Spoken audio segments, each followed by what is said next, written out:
Hello বন্ধুরা, গোপাল রান্নাঘর থেকে তোমাদের সাদর আমন্ত্রণ জানাচ্ছি। বন্ধুরা, টেবিলের উপর পুঁই শাক দেখেই তো বুঝতে পারছো যে বর্ষাকাল, পুঁই শাক তাহলে নিশ্চয়ই একটা অত্যন্ত প্রিয় ডিশ হতে চলেছে। হ্যাঁ, আজকে ইলিশ মাছের মাথা দিয়ে পুঁই শাক করব।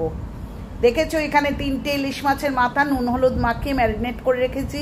পুঁই পাতাগুলো আলাদা রেখেছি, আলু এবং পুঁইয়ের ডাঁটাগুলো আলাদা রেখেছি। সবজির মধ্যে দিয়েছি হচ্ছে আলু, বেগুন, পটল এবং কুমড়ো, এবং প্রত্যেকটাই সমান মাপের কেটেছি এবং ডুমো ডুমো করে কেটেছি।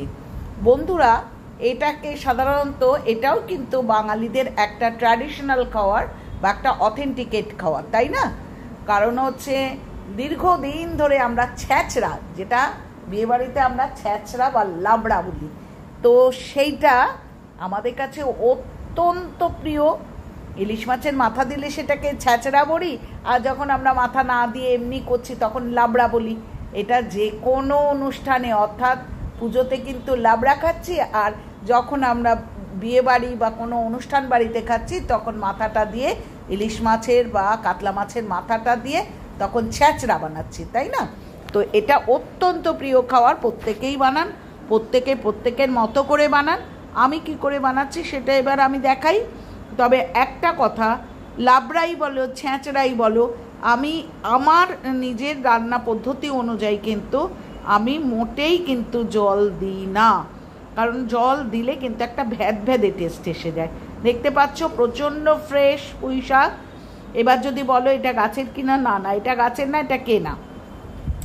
তো সেই পুঁই শাকটাকে আলাদা, পুঁই পাতাগুলোকে আলাদা এবং ডাঁটাগুলোকে আলাদা, আমি কোনো ভাপিয়ে টাপিয়ে নিইনি, ঠিক আছে? আর বলেই তো দিলাম সবজির মধ্যে কি কি দিয়েছি।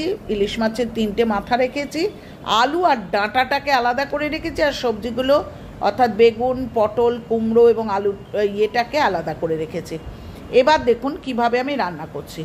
প্রথমত হচ্ছে কড়াইয়ের মধ্যে 3 চামচ তেল দিয়ে আমি মাথাগুলোকে বেশ নুন হলুদ মাখিয়ে রেখেছিলাম, তো বেশ মচমচে করে ভিজে নিচ্ছি, ঠিক আছে? আমি তেলটা চেঞ্জ করলাম না, এর মধ্যে আরেকটু তেল অ্যাডিশন করে 4 চামচ তেল দিয়ে আমি কিন্তু তেজপাতা, শুকনো লঙ্কা এবং 5 ফোড়নটাকে ভালোভাবে ভেজে নিচ্ছি। বন্ধুরা, প্রথমে বলি, ফোড়নের ইউটিলিটি কিন্তু ফোড়ন থেকে একটা সুন্দর গন্ধ বেরোনোর জন্যে। তো বেরোনোর পর আমি কিন্তু যে আলুগুলোকে ডুমো ডুমো করে কেটে রেখেছিলাম, কারণ আলুটা সেদ্ধ হতে সময় লাগে, আর যেহেতু আমি জল ফল দিই না, সেই জন্যে আমি আলুটাকে কিন্তু আগে ভেজে নিচ্ছি, ঠিক আছে? এই তেলের মধ্যে, অর্থাৎ টোটাল 4 চামচ তেল। তোমরা যদি ভাবো ওই তেলের উপর 4 চামচ, না না না, টোটাল 4 চামচ তেল দিয়ে আমি রান্নাটা করছি। এবার কি করছি, পুঁই ডাঁটাগুলোকে কিন্তু আলুর মধ্যে দিয়ে দিচ্ছি, কারণ পুঁই ডাঁটাটা সেদ্ধ হতেও সময় লাগে।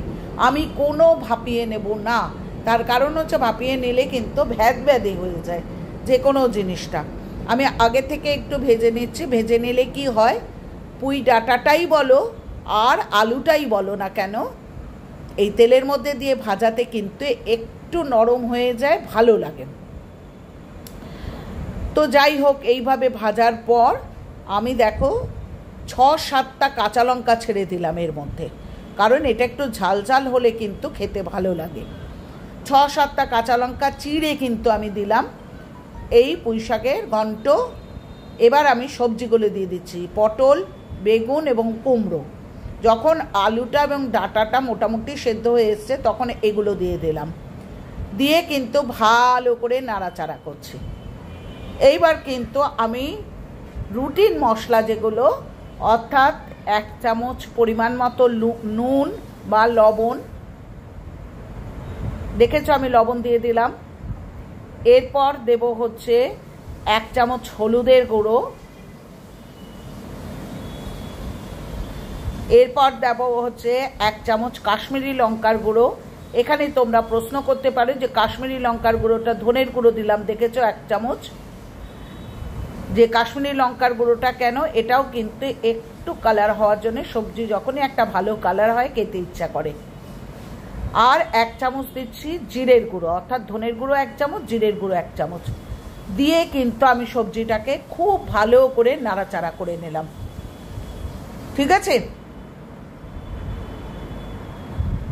আচ্ছা, আমি 6টা-7টা লঙ্কা দিলাম বলেই তুমি দেবে তা নয়, তোমার প্রয়োজন অনুযায়ী তুমি দিও। যদি ঝাল খেতে পারো তাহলে একটু ঝাল ঝাল খেতে ভালো লাগে, আর যদি ঝাল না খেতে পারো, এখানে আমি বেশ খানিকটা আদা বাটা দিয়ে দিলাম।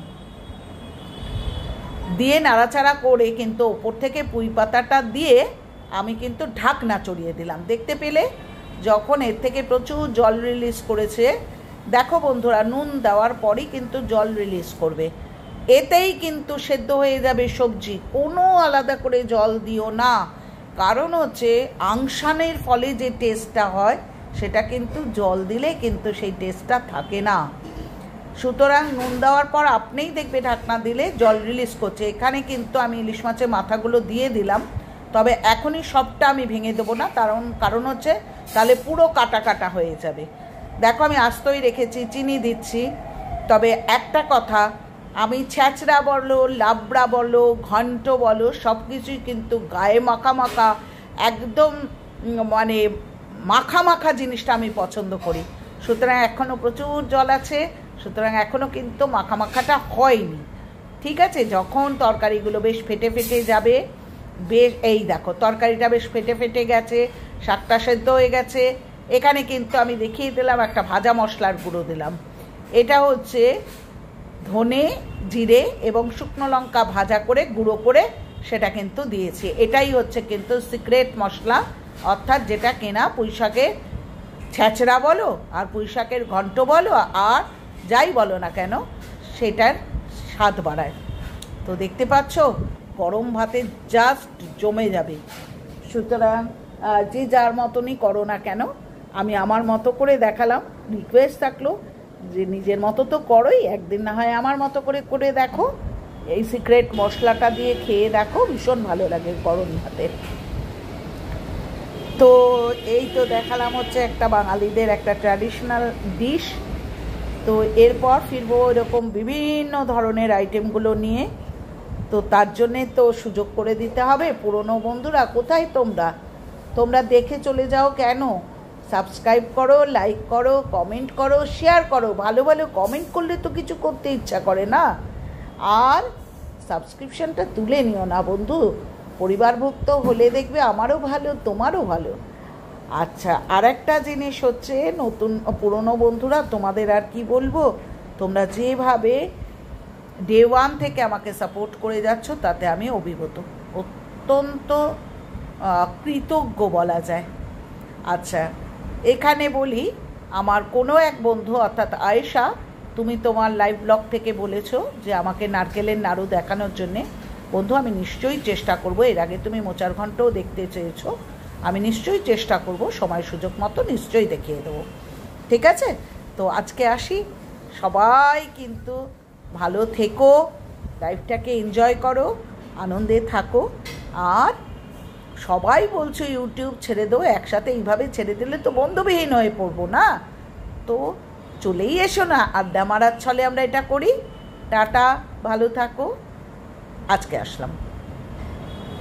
সরি বন্ধু, একটা মস্ত বড় অন্যায় করেছি। নতুন বন্ধুদের সাবস্ক্রাইব করতে বলেছি, পুরনো বন্ধুরা তো করেই রেখেছো, কত ভালো কমেন্ট করো। টাটা।